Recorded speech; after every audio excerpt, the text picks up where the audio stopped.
Assalamualaikum warahmatullahi wabarakatuh.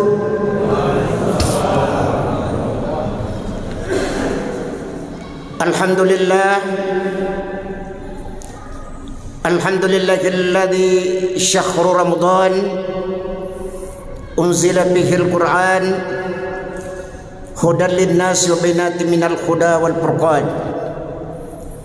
Asyhadu an la ilaha illallah wahdahu la syarika lah wa asyhadu anna sayyidina wa habibina wa syafi'ina wa maulana Muhammad wa ala alihi wa sahbihi wa mawala. Faqala ta'ala fi kitabihil karim huwa asdaqul qailin. Bismillahirrahmanirrahim. Iqra bismi rabbikal ladzi khalaq khalaqal insana min 'alaq. Iqra wa rabbukal akramul ladzi 'allama bil kalam 'allamal insana ma lam ya'lam. Ila akhir ayah. Sadaqallahul azim. Bapak-bapak, ibu-ibu, hadirin hadirat, para jamaah salat Isya, salat tarawih dan witir malam ke-18 Ramadan 1442 Hijriah, rumah Allah, Masjid Agung Baruga yang dimuliakan Allah dan semoga dirahmati Allah Subhanahu wa taala. Pada kesempatan yang penuh berkah ini, izinkan Al-Fakir mengajak bapak-bapak, ibu-ibu dan saudaraku sekalian untuk kembali kita memuja dan memuji kebesaran Allah, seraya kita bersyukur kehadiratnya, karena dengan rahmat, ridha dan izin Allah, kerinduan kita terhadap Ramadan tak terasa. Sore tadi telah kita tinggalkan 17 hari berlalu, dan malam ini kita menjalani atau memasuki malam yang ke-18. Doa dan harapan kita semua kehadirat Allah Rabbul Alamin wa Rabbul Khaliqin, semoga seluruh fadilah amalia Ramadan yang telah kita lakukan dapat diijabah dan diterima oleh Allah Subhanahu wa taala, insyaallah, amin. Salawat dan salam kembali kita peruntukkan keharibaan kekasih Allah Rasulullah Nabi besar kita Muhammad sallallahu alaihi wasallam. Karena dengan jasa dan perjuangannya beliau telah mampu mengangkat dan mengantar kita umatnya dari cengkeraman kezaliman, kekafiran dan kemunafikan serta kebodohan. Rasulullah mengantar kita umatnya ke alam yang terang benderang, minaz zulumati ilan nur. Dan semoga di akhir zaman syafaatnya tetap menyertai kita semua, amin Allahumma amin ya rabbal alamin. Bapak-bapak, ibu-ibu, hadirin hadirat jamaah salat Isya tarawih dan witir yang dimuliakan Allah. Momen Ramadan ini semalam di seluruh Nusantara kita, umat Islam memperingati peristiwa nuzulul Quran. Dan ini adalah versi para ulama tafsir di kawasan Asia Tenggara. Salah satunya adalah salah satu tokoh ahli tafsir Asia Tenggara kita, Bapak Profesor Dr. Quraish Shihab, dalam tafsir beliau. Kemudian dari sisi lain, 5 ayat yang pertama diturunkan oleh Allah kepada Rasulullah Nabi besar kita dalam Gua Hira. 5 surah Al-Alaq itu 2 ulama besar Timur Tengah yang terkenal dengan Imam Al-Jalalain dalam kitab tafsir Al-Jalalain. Kemudian yang kedua Ibnu Katsir dalam kitab tafsir Ibnu Katsirnya. Beliau berdua membagi 5 ayat itu dalam 3 bagian. Yang pertama, kenapa ayat yang pertama turun dan kedua ini dimulai dengan kebesaran dan keesaan Allah, perintah Allah dalam kaitannya ketauhidan, keimanan, ketakwaan kita kepada Allah. Karena kondisi Mekah pada saat itu semua menyembah berhala, Al-Lata, Al-Manata, Al-Uzza, Al-Khubal. Iya. Sehingga ketika Rasulullah bertahanus, beriktikaf dalam Gua Hira, lalu Allah turunkan Iqra bismi rabbikal ladzi khalaq. Ya Muhammad, bacalah dengan Tuhanmu. Kenapa ayat ini turun? Salah satu tantangan keras yang dia terima dari masyarakat Quraisy di kota Mekah adalah paman kandungnya sendiri, adiknya bapaknya, Abu Jahal. Sehingga lagi 3 hari Rasulullah menerima wahyu, Abu Jahal datang kepada Rasulullah, ya Muhammad, letakkan kalimat tauhidmu itu, kalau tidak kuletakkan pedang di atas lehermu. Apa kata Nabi kepada pamannya? Wahai paman, walaupun kau letakkan bulan di tangan kanan saya, matahari di tangan kiri saya tidak akan lepaskan la ilaha illallah. Abu Jahal gemetar, berkeringat dingin bercucuran. Sehingga Abu Jahal pun tawarkan, nak, saya tidak marah nak, tapi kalau kau lupa ajaran nenek moyang kita, para leluhur Quraisy, maka kamu sangat durhaka kepada leluhur kita. Nak, saya akan kasihkan kamu jabatan. Unta saya hadiahkan 100 ekor yang gemuk, macomoi. Kugerikan gadis Quraisy, silakan kau pilih yang cantik, biar 10, biar 20 saya kasih. Nabi tetap terukir di bibirnya la ilaha illallah. Maka ayat ini turunlah dalam rangka memberikan pentajaman dan pemantapan akidah Rasulullah terhadap perjuangan kalimatullah la ilaha illallah. Makanya kita umatnya sekarang, setelah Rasulullah meninggalkan kita, maka Allah pun isyaratkan kepada kita. Bahkan Rasulullah dalam hadis kursinya, ittaqullah haitsuma kunta. Allah perintahkan Rasulullah, Muhammad, ingatlah kamu kepada saya kapan dan dimanapun kamu berada, dan wasilahkan kepada seluruh umatmu di seluruh penjuru dunia ini, agar apapun pekerjaan mereka, apapun profesi mereka, mereka harus selalu ingat saya dalam segala tarikan napasnya. Ittaqullah haitsuma kunta. Inilah turun ayat pertama, Iqra bismi rabbikal ladzi khalaq. Bacalah dengan nama Tuhanmu yang telah menciptakan kamu dengan keesaan dan kebesaran. Jadi siapapun kita, bapak-bapak dan saudaraku sekalian, apakah kita pejabat, apa kita setengah pejabat, apa kita wira swasta, apa kita ini abdi negara dalam sisi mana saja, apakah kita rakyat jelata, apakah kita ini penjual, pengusaha, ittaqullah, ingat Allah supaya kita tidak melakukan pelanggaran dalam profesi kita. Inilah makna Iqra bismi rabbikal ladzi khalaq.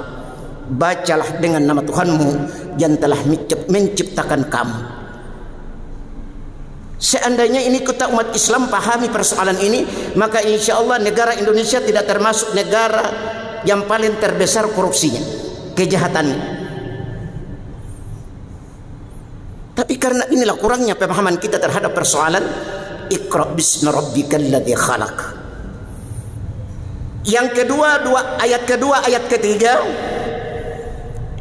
kalau ayat pertama adalah hablum minallah kita, maka ayat kedua dan ayat ketiga Allah isyaratkan bahwa apapun kekayaanmu, apapun pekerjaanmu, apapun profesimu, tapi ingat kedua orang tuamu yang kau berasal dari nutfah mereka, yang kau berasal dari alaqah mereka, yang kau berasal dari darah mereka.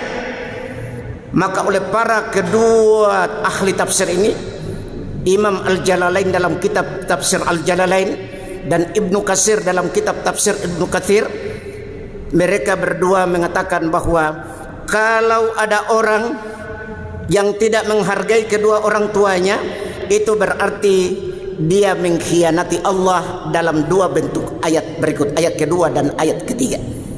Khalaqal insana min 'alaq, Iqra wa rabbukal akram. Karena kita ini berasal dari nutfah ayah, saripati mani ayah yang diteteskan bercampur dengan darah putihnya ibu, lalu kita dititipkan 9 bulan, 9 hari, 9 jam, 9 menit, 9 detik dalam jumlah kalimat Asmaul Husna, angka Asmaul Husna, angka 99. Sehingga oleh dua ulama ini sendiri mengatakan, kapan seorang anak menjadi jutawan, hartawan, naikkan bapaknya, mamanya ke Baitullah 100 kali, baru dia membalas setetes air mani bapaknya. Padahal dalam tafsir ini dikatakan kita berasal dari 1000 nutfah ayah, 1000 nutfah. Masya Allah. Kemudian yang kedua, kata beliau berdua, kalau kita menjadi hartawan, jutawan, lalu kita naikkan ibu kita ke Baitullah 100 kali, umrah 100 kali, baru kita membalas setetes air susu ibu. Dalam Al-Quran surat Maidah dikatakan kita menetek 2 tahun. Kalau kau menetek 2 tahun, berapa puluh liter kau habisi? Sementara kita tidak bisa mengabadikan diri kita kepada kedua orang tua kita. Na'udzubillah min na'udzubillah.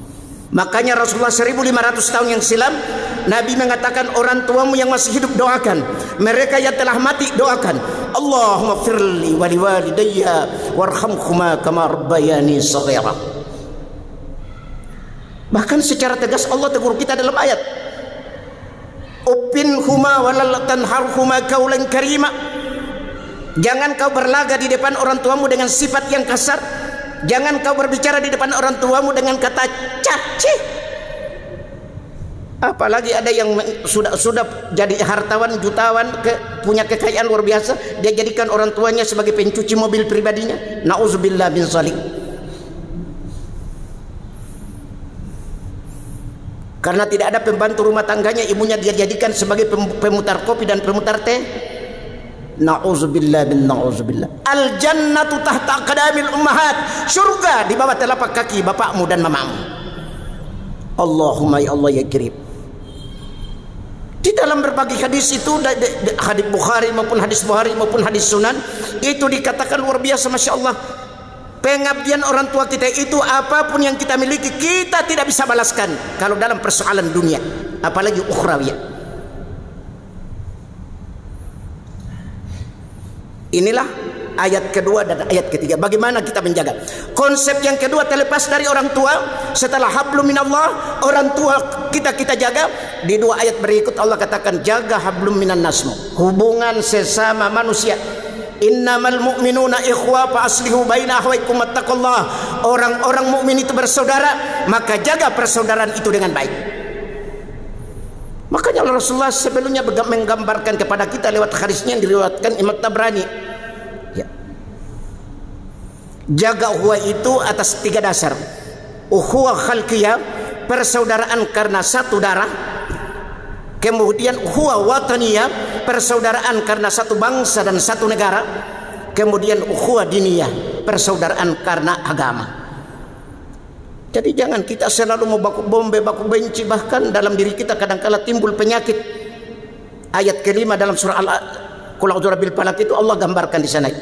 Qul a'udzu birabbil falaq min syarri ma khalaq wa min syarri ghasiqin idza waqab wa min syarri nafasati fil 'uqad wa min syarri hasad. Nah, ini hasad. Jadi jangan sekali-kali orang kalau meninggal tidak ada dikatakan masuk neraka karena penyakit jantung. Orang kalau meninggal tidak dikatakan masuk neraka karena penyakit leper, enggak. Tapi insya Allah yang masuk neraka karena penyakit hasad, dengki, angku, sombong, tamak kau neraka. Nah, ini perlu kita jaga persaudaraan lewat makna Ramadan.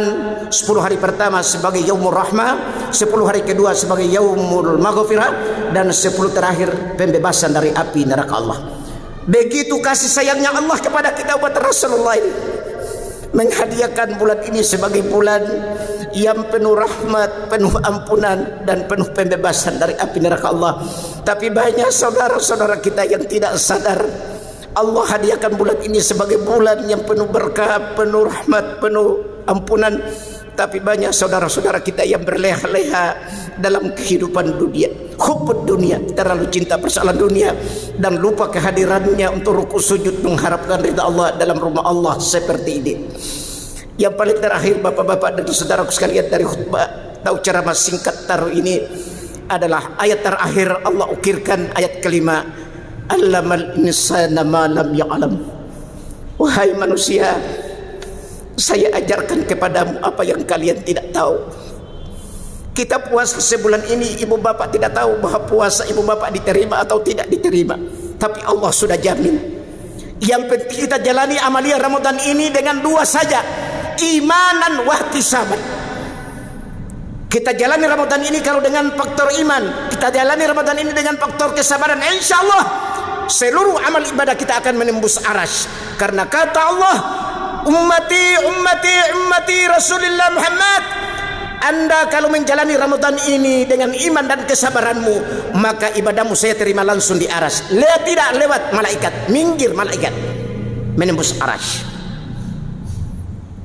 Marilah bapak-bapak dan saudaraku sekalian, ini pertama. Yang kedua kaitannya dengan persoalan amalia Ramadan, salatul tarawih. Ada beberapa masjid terlalu mempersoalkan, ini tidak perlu bapak-bapak dan saudaraku sekalian. Semua punya hadis. Yang 83 hadisnya Sayyidina Aisyah radhiyallahu anha, istri Rasulullah. Yang 20 witir 3 itu hadisnya Sayyidina Umar radhiyallahu anhu. Benar. Yang pakai 40 kayak di Medina, witir 3, bapak-bapak saudaraku yang sudah pernah umrah Ramadan pasti dapat itu. Itu kita berhenti lagi 10 menit jam 4 subuh. Ya. 2 rakaat 4 juz. Jadi setiap 1 rakaat 2 juz. Ya. Jadi 83 benar, 23 benar, 43 benar. Yang tidak benar yang menggaple terus di depan rumah teras. Itu yang tidak benar. Ramadan itu satu paket. Kata Imam Tabrani, Anda umat Nabi melakukan puasa saum di siang hari lalu tidak melakukan tarawih pada malam hari, maka ibarat manusia yang jalan pakai baju tidak pakai celana. Ini kata Imam Tabrani. Jadi ini heran, ada umat Islam puasa di siang hari tapi tidak salat tarawih.